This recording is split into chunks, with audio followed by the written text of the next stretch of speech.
আসসালামু আলাইকুম সুপ্রিয় দর্শক শ্রোতা মণ্ডলী ভাই বোনেরা।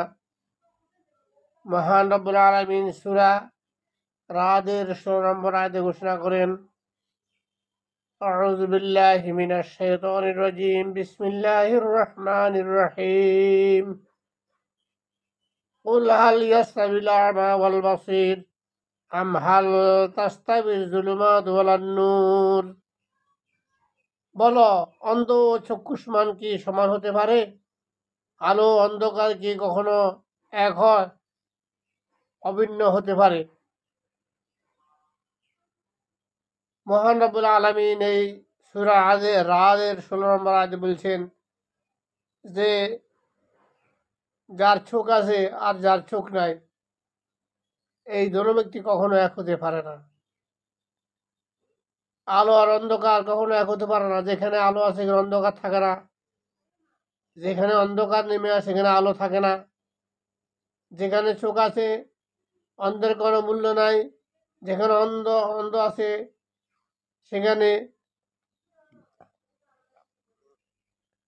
চোখওয়ালাদের কোনো মূল্য নাই। সবাই যদি অন্ধ হয় তাহলে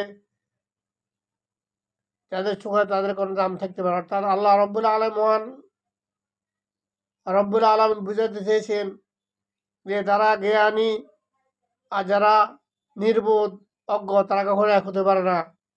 যেভাবে অন্ধকার আর আলো একসাথে কখনো থাকতে পারে না, সেভাবে অন্ধকার, অন্ধ এবং চক্ষুষ্মান ব্যক্তি এক হতে পারে না। সুতরাং সত্য মিথ্যা কখনো মিশ্রিত হতে পারে না। সত্য সবসময় সত্যই, মিথ্যা সবসময় মিথ্যা। সত্য সবসময় প্রতিষ্ঠিত হয়, মিথ্যা সবসময় দূরীভূত হয়। আলো সবসময় উদ্ভাসিত হয়, অন্ধকার সবসময় দূরীভূত হয়। আল্লাহ আমাদেরকে কোরআনের এই অমীয় বাণী বুঝে সবার কাছে এই কথাগুলি পৌঁছে দেওয়ার জন্য ইউটিউবে সাবস্ক্রাইব করে দিবেন, যেন হাজার লক্ষ কোটি মানুষ শুনতে পারে। ইউটিউবে শেয়ার করে সবাইকে জানিয়ে দিবেন। আল্লাহ আমাদের সবাইকে তৌফিক দান করুন। আমিন। আসসালামু আলাইকুম ওয়া রাহমাতুল্লাহ।